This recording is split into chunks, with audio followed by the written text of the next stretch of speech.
We noted in the previous chapter that in a democracy, the rulers are not free to do what they like. There are certain basic rules that the citizens and the government have to follow. All such rules together are called constitutions. As the supreme law of the country, the Constitution determines the rights of citizens, the powers of the government, and how the government should function. This chapter helps us to understand how a constitution is designed by studying about its drafting in South Africa and India. So let's discuss about the democratic constitution of South Africa. Before discussing about the Constitution of South Africa, it is very necessary for us to know its journey towards forming a republic state and adopting a new constitution. So let's start. Earlier South Africa was a British colony, subject to atrocities of its white rulers. The white Europeans imposed a specific system on South Africa, and that system was known as apartheid. So let's know about more related with the apartheid. During the 17th and 18th centuries, the trading companies from Europe occupied it with arms and force in the way they occupied India. But unlike India, a large number of whites had settled in South Africa and became the local rulers. And these white rulers imposed the system of apartheid on South Africa. Apartheid was the name of a system of racial discrimination unique to South Africa. The system of apartheid divided the people and labeled them on the basis of their skin color. The native people of South Africa are black in color. They made up about 3/4 of the population and were called blacks. जो south Africa के native habitant थे, क्योंकि उनका skin colour black था, इसलिए उन्हें blacks ही कहकर बुलाया जाता था. और अपार्थाइड जो सिस्टम था वो रेशियल डिस्क्रिमिनेशन पर बेस था, मतलब कलर के बेस पे डिस्क्रिमिनेशन वहाँ किया जाता था. The Europeans that had settled in South Africa were referred to as whites. Beside these two groups, there were people of mixed races who were called colored. These included people who had migrated from India. The white rulers treated all non-whites as inferior and they were not given any voting rights. Even they were forbidden from living in white areas. Trains, buses, taxis, hotels, hospitals, schools, colleges, libraries, theatres, beaches, swimming pools, and even public toilets were all separate for the whites and blacks. Blacks could work in white areas only if they had a permit. They could not visit the churches where the white worshipped. Blacks were not allowed to form associations or protest against the terrible treatment. This severe system of apartheid is known as segregation. Since 1950, the blacks, colored, and Indians fought against the apartheid system. The African National Congress, ANC, was the umbrella organization that led the struggle against the policies of segregation. African national Congress ने एक ऐसी organisation या umbrella की तरह काम किया जिसके under या जिसकी लीडरशिप में बहुत सारे इंस्टीट्यूशंस, ऑर्गेनाइजेशंस, कम्युनिस्ट पार्टी और वर्कर्स यूनियन सब ने एक साथ होके इस सेग्रीगेशन की पॉलिसीज़ के अगेंस्ट अपनी स्ट्रगल को तेज कर दिया. But the white racist government continued to rule by detaining, torturing and killing thousands of black and colored people. Nelson Mandela, the leader, and the 7 other leaders were sentenced to life imprisonment in 1964 for opposing apartheid and segregation. He spent the next 28 years in South Africa's most dreaded prison, Robben Island. लेकिन जो protest और जो struggle था apartheid और segregation के against वो धीरे धीरे इंक्रीज़ होता चला गया। अब वो इतना इंक्रीज़ हो गया कि वाइट गवर्नमेंट को ये रियलाइज़ हुआ कि अब उनके लिए ब्लैक प्रोटेस्ट जो हैं उन्हें कंट्रोल करना इजी नहीं है, और उन्होंने अपनी पॉलिसीज़ को चेंज करने का डिसीज़न ले लिया। डिस्क्रिमिनेटरी जितने भी लॉज थे उन सबको हटा दिया गया। पॉलिटिकल पार्टीज़ और मीडिया के ऊपर जो रिस्ट्रिक्शंस और बैन थे वो सब हटा दिए गए। And finally after 28 years of imprisonment, Nelson Mandela walked out of the jail as a free man. And on 26th April 1994, the new national flag of the Republic of South Africa was unfurled, marking the birth of a newly born democracy in the world. Finally एक बहुत लंबी जो लड़ाई थी वो 26 अप्रैल 1994 को ख़त्म हो गई और साउथ अफ्रीका को एक रिपब्लिक और डेमोक्रेटिक कंट्री डिक्लेयर कर दिया गया। The apartheid government came to an end, paving way for the formation of a multiracial government. Black leaders told people to forgive the whites for what they had done while in power. Black leaders ने common population या common जो majority थी blacks की उनसे ये appeal की कि white minority जब पावर में थी उन्होंने जो कुछ भी गलत उनके साथ किया उसके लिए उन्हें माफ़ कर दिया जाए। They asked to build a new South Africa based on equality of all races. The oppressor, means whites, and the oppressed parties, blacks, drew a common constitution after giving due consideration to the needs of each other and at the same time protecting their own interest. After long negotiations, both parties agreed to a compromise. And what was that?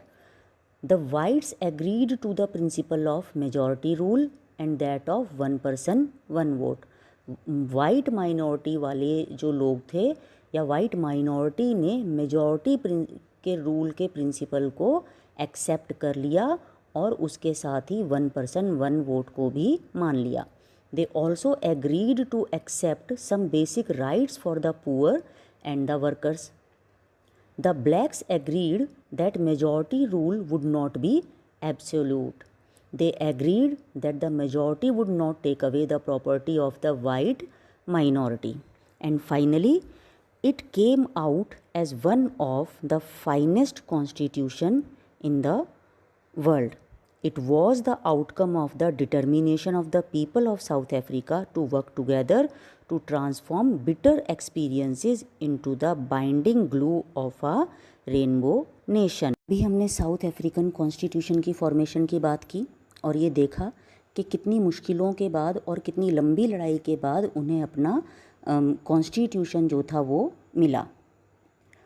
Indian constitution की framing से पहले बात करते हैं constitution होता क्या है और हमें उसकी ज़रूरत क्यों होती है। किसी भी कंट्री में कुछ स्पेसिफिक रूल्स, नॉर्म्स और लॉज फॉलो किए जाते हैं और जब ये रूल्स रिटन फॉर्म में एक सेट की तरह रख दिए जाएं या लिख दिए जाते हैं तो वो कॉन्स्टिट्यूशन कहलाता है।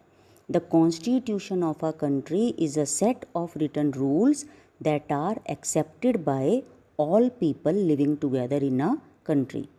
Constitution is the supreme law that determines the relationship among people living in a territory and also the relationship between the people and government.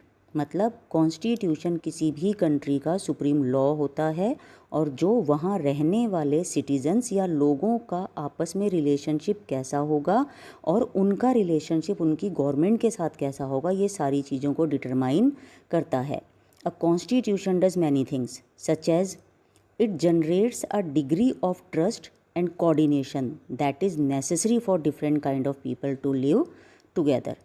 Second, it specifies how the government will be constituted, who will have power to take which decision. ये सारी चीज़ें उसमें specify कर दी जाती हैं कि government कैसे बनेगी और डिसीजन मेकिंग की पावर किसके पास होगी और कैसे होगी। Third, it lays down limits on the powers of the government and tells us what the rights of the citizens. Even constitution में लिमिट्स भी ले डाउन कर दी जाती हैं जिन लिमिट्स में रहकर गवर्नमेंट को काम करना होता है, ताकि वो अथॉरिटेरियन ना हो सके। और ये भी बता दिया जाता है कि सिटीजन्स को कौन कौन से राइट प्रोवाइड हैं। Fourth one is it expresses the aspirations of the people about creating a good society. I hope till now all the concepts are very clear to all of you. So let's discuss about the making of the Indian Constitution. The making of Constitution for a huge and diverse country like India was not an easy task. At the time of drawing up of India's Constitution, the circumstances were very difficult. हमारे Constitution makers को कौन कौन सी difficulties को face करना पड़ा Constitution frame करते हुए, और उन्होंने उससे कैसे उन सब मुश्किल्स को दूर करके अपना एक नया कॉन्स्टिट्यूशन जो था वो फ्रेम किया। So let's discuss about all these things. The first major problem in front of our constitution makers was India was a huge and diverse country. The people were emerging from the status of subjects to that of citizens. The next was the British had left it to the rulers of the princely states to decide whether they wanted to merge with India or with Pakistan or remain independent. जब हमारी country को independence मिली तो उस time हमारी country में 500 से भी ज़्यादा प्रिंसली स्टेट्स थे. प्रिंसली स्टेट्स मीन्स रियासतें थी. उन्हें डिसाइड करना था कि क्या वो इंडिया के साथ मिलना चाहते हैं, पाकिस्तान के साथ मर्ज होना चाहते हैं, या फिर वो इंडिपेंडेंट रहना चाहते हैं. So the merger of these princely states was a difficult and uncertain task. Another problem was of 8 million refugees to provide them food, shelter and job. The next problem, to adopt a political system that serves hopes and expectations of the population. At least 10 lakh people were killed on both sides of the border in partition related violence. So basically these problems were faced by our constitution makers. Now let's discuss in सभी difficulties के होते हुए भी उन्होंने कैसे अपना constitution को frame किया. Despite all the difficulties there was one big advantage for the makers of the Indian constitution. और वो क्या था कि हम इंडिपेंडेंस के बाद हमारा कॉन्स्टिट्यूशन किस तरह का होना चाहिए उसकी फ्रेमिंग फ्रीडम स्ट्रगल के टाइम से ही हो चुकी थी. The path towards the Constitution can be understood with the help of the points which are on your screen. So let's discuss one by one. In 1928, Motilal Nehru और 8 और जो कांग्रेस के लीडर्स थे उन्होंने मिलके इंडिपेंडेंट इंडिया के लिए एक रफ जो ड्राफ्ट था कॉन्स्टिट्यूशन का वो तैयार कर लिया था. तो इंडिपेंडेंस के बाद हमारे कॉन्स्टिट्यूशन मेकर्स ने 1928 में जो ड्राफ्ट हो चुका था उसे अपने नए कॉन्स्टिट्यूशन का बेस या सोर्स बनाया. The next one, in 1931 the resolution at the Karachi session of Indian national Congress dwelt on how Indian constitution should look like. दूसरा सोर्स हमारा था 1931 में हुए कराची सेशन में जो डिसीज़न लिए गए थे कि हमारा कॉन्स्टिट्यूशन कैसा होना चाहिए. The next one is Indian constitution adopted many institutional details and procedures from colonial laws like the Government of India Act 1935. हमारे इंडियन कॉन्स्टिट्यूशन मेकर्स ने बहुत से इंस्टीट्यूशनल और लॉ वाले प्रोसीजर कॉलोनियल गवर्नमेंट के टाइम के भी अडॉप्ट किए जो हमारी सिचुएशंस और हमारी कंडीशंस के लिए फेवरेबल थे. इसका मेन इम्पॉर्टेंट जो एग्जांपल है वो हम गवर्नमेंट ऑफ इंडिया एक्ट 1935 ले सकते हैं. Another one, our leaders were also inspired by some other sources also from all over the world, such as the French Revolution, the practice of parliamentary democracy in Britain, bills of rights from the US, and socialism from the revolution of Russia.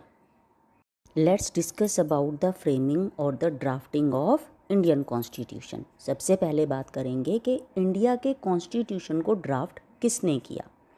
The drafting of the constitution was done by N assembly of elected representatives. called the Constituent Assembly. इसका मतलब Indian constitution को draft करने का काम elected representatives के एक assembly ने किया, जिसे कॉन्स्टिट्यूएंट असेंबली का नाम दिया गया. The elections were held in July 1946 and the first meeting was held in December 1946. Soon after, the country was divided into India and Pakistan, and therefore the Constituent Assembly was also divided into the Constituent Assembly of India and Constituent Assembly of Pakistan. क्योंकि Constituent Assembly जो थी वो partition या independence से पहले form की जा चुकी थी. इसीलिए इंडिपेंडेंस के साथ ही जब इंडिया का पार्टीशन हुआ और इंडिया और पाकिस्तान दो अलग कंट्रीज़ बने, तो कॉन्स्टिट्यूएंट असेंबली भी ऑटोमेटिकली डिवाइड हो गई. एक रही कॉन्स्टिट्यूएंट असेंबली ऑफ इंडिया और दूसरी हो गई constituent assembly of Pakistan. The Constituent Assembly that wrote the Indian Constitution had 299 members. Indian Constituent Assembly में 299 elected और representative member थे. The Assembly adopted the Constitution on 26th November 1949, but it came into effect on 26th January 1950. Because of this, Republic Day is celebrated every year on this day. Students, अभी हम लोगों ने Indian constituent assembly की बात की और हमें ये भी पता लगा कि उसमें 299 मेंबर्स थे. तो इसके मेंबर्स के बारे में भी थोड़ा बहुत जान लेते हैं. Out of these 299 members, doctor Rajendra Prasad was elected as the president of Constituent Assembly. In 299 members में से डॉक्टर राजेंद्र प्रसाद को इंडियन कॉन्स्टिट्यूएंट असेंबली का प्रेसिडेंट अपॉइंट किया गया.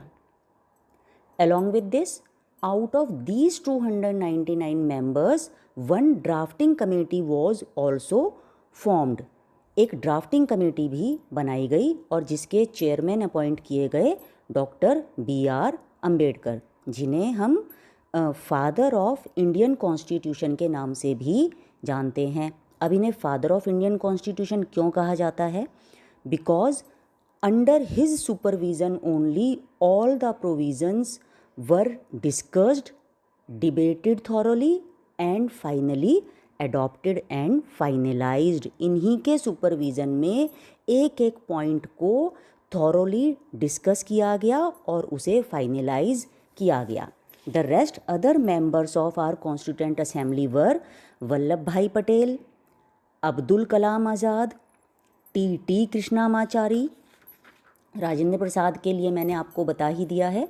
जयपाल सिंह, HC मुखर्जी, बलदेव सिंह, भीमराव रामाजी अम्बेडकर जो कि हमारी ड्राफ्टिंग कमेटी के चेयरमैन थे, Shyama Prasad Mukherjee, Jawaharlal Nehru, Sarojini Naidu and Somnath Lahiri. Once again, let's revise the adoption of the Indian Constitution with the help of this picture on your screen. On 26th November 1949, the Constitution was finally approved and signed the member of the Constituent Assembly. 26 नवंबर 1949 को Indian constitution को finally approve कर दिया गया और सभी members ने, जो constituent assembly के मेंबर थे, उन्होंने उसे साइन किया. It took 3 years, approximately 3 years and costed ₹6.4 crores. Constitution को बनाने में लगभग 3 साल का टाइम लगा और 6.4 करोड़ रुपए जो थे वो इसके ऊपर खर्च हुए.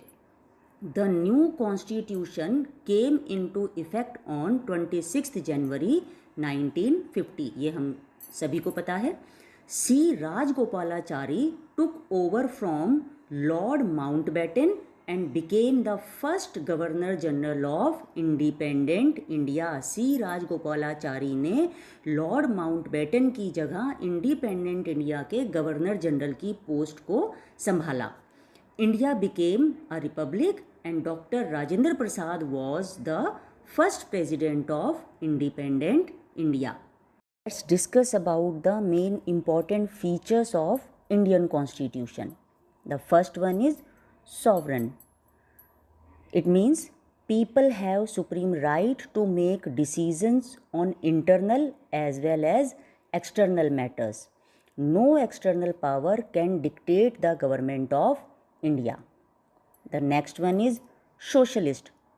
Wealth is generated socially and should be shared equally by society. Government should regulate the ownership of land and industry to reduce socio-economic inequalities, social और इकोनॉमिक इनइक्वालिटीज़ को दूर करने की कोशिश गवर्नमेंट करेगी और ऑनरशिप जो है लैंड और इंडस्ट्री का उसे वो रेगुलेट करेगी. The third one is secular. All of you know about the secular or the secularism. Citizens have complete freedom to follow any religion and there is no official religion of Indian states. The next one is democratic.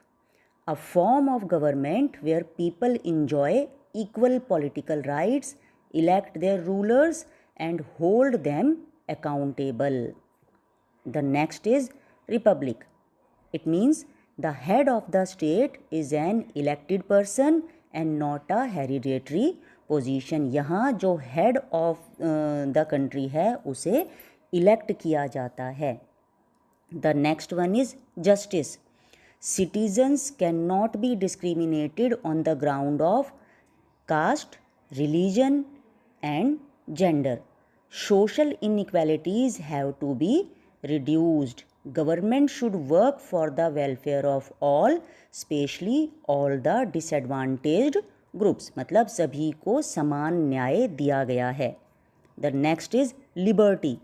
There are no unreasonable restrictions on the citizens in what they think, how they wish to express their thoughts and the way they wish to follow up their thoughts in action.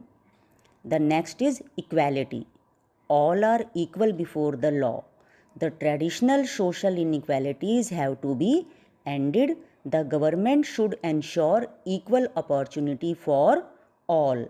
The last and the most important key feature is fraternity. मतलब भाईचारा, आपसी mail मिलाप. All of us should behave as we are members of the same family. No one should treat a fellow citizen as inferior. So, these values guide all the articles of the Indian Constitution, or we can say these all are the soul of the Indian Constitution. So, at the end of the video, I hope all the concepts are very clear to all of you. So, read the chapter once again, do question answers. Stay safe, stay at home. See you soon in the next video. Till then, have a nice day.